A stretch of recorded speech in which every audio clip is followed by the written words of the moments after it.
Do mortgage rates just peak? That would probably be a good thing for buyers and sellers to know, wouldn't it? Let's take a look at the data and see what we can find out.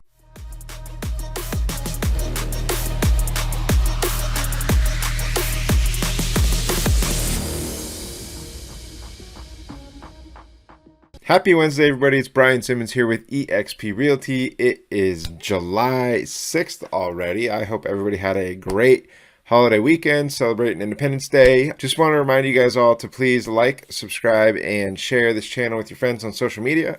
Really would appreciate that. There's a little button down here on the bottom, one of these sides, a little star. Go ahead and click on that to subscribe. Let's go ahead and dive right into the data. As of this morning, we had 1,201 active single-family residential listings between Jackson and Josephine counties. Okay. Over the last week, 126 new listings hit the market, 105 price changes, 37 came back onto the market, 109 went pending, 117 closed, and 53 were either expired, withdrawn, or canceled, going off the market for some other reason than being sold. So all total, that brings us to just over 10 weeks, 10.2 weeks worth of inventory if we were to just look at a snapshot of just that 1 week. So a couple things jump out to me from that data. Okay, number one is that the new listings and the price changes are way down in comparison to what they've been over the last few weeks. And that's likely due to the holiday weekend. In my assumption that tends to happen on a lot of holidays is that, people don't want to list on a day where they know, people are going to be out camping or doing whatever it is that they're doing, not buying houses. So that was one thing that jumped out to me. The other was that pendings were actually higher than I expected. I thought for sure the number would have been under 100, but here we are at 109. So that's a good sign. Definitely, that there's that much demand out there to where we would see it, quite a bit higher than what I expected. So definitely a good sign there. My assumption is that we're going to see higher listings, higher new listings and higher price changes when we do this report next week. And I would suspect that's probably because there are some people that decided to just kind of hold out and wait out the holiday weekend before listing their property. I know I had two of those, and so we'll talk about those here in a second. But I do suspect those numbers will probably peak, or not peak necessarily, but climb back up for the week that we're in right now when we report on that next week. But what if the other trends continue and we do see lower numbers of new listings and lower numbers of price changes going forward? Will that happen? We don't know, but I think that it could, and I want to kind of talk a little bit about why that might be.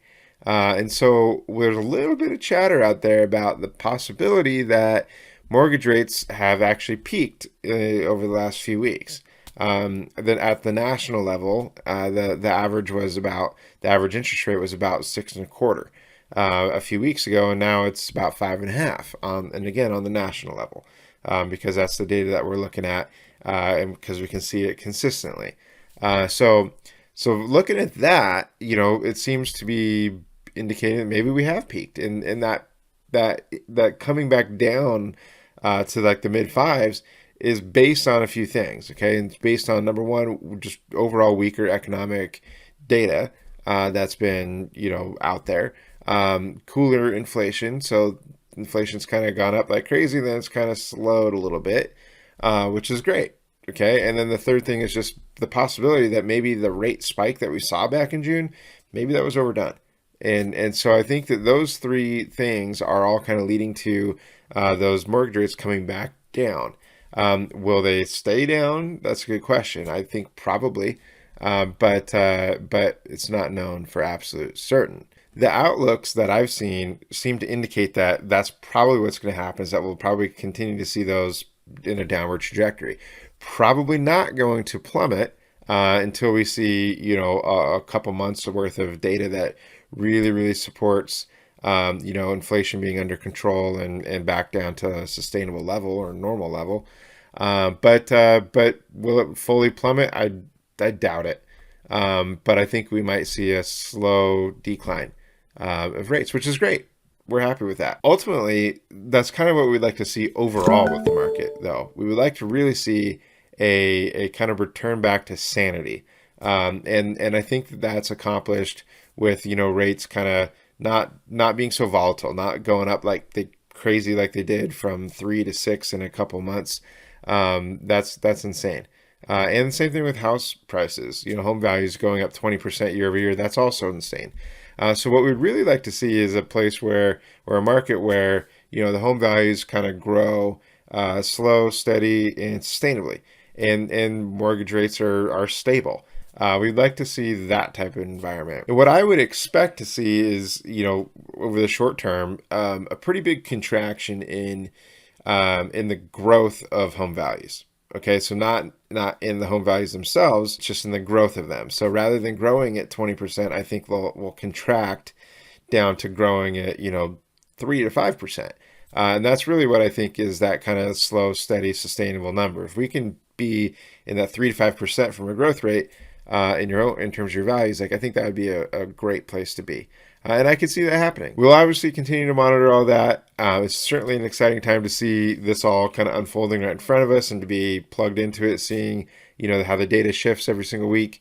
And I'll obviously keep you guys all posted. So just again, make sure you subscribe to this channel so you can get all the latest updates and stay on top of this stuff.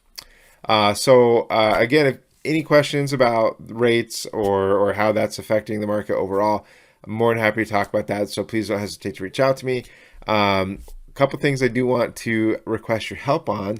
Number one, I have 2 new listings coming up this week. They're going to be awesome. I'll tell you a little bit about those. First one is in Grants Pass, about 2 acres, single level home, beautiful home, has a shop with a nice apartment above it. Really, really a nice place, fully fenced yard, usable ground, and it's over in the Colonial Valley area, and that one's going to be about $675. And we also have another one coming up between Rogue River and Gold Hill, which is also about 2 acres. Really cool farmhouse. I mean, just an awesome place. Has a pasture. It's just like the perfect white fence, the whole thing. Just really, really a cool place. And that is also going to be about $675. So if you know anybody looking in that range, looking for a couple acres with a really cool, beautiful home, these are 2 wonderful options. Whether they want to be in the Grants Pass area or the Rogue River Gold Hill area, both fantastic options. So if you know somebody looking for something like that, send them my way, and I will be more than happy to take great care of them. That's all we got for you this week. I hope you all have a wonderful week. Again, don't forget to subscribe, like, and share this channel with your friends and family. And we will go ahead and see you next week. Have a good one.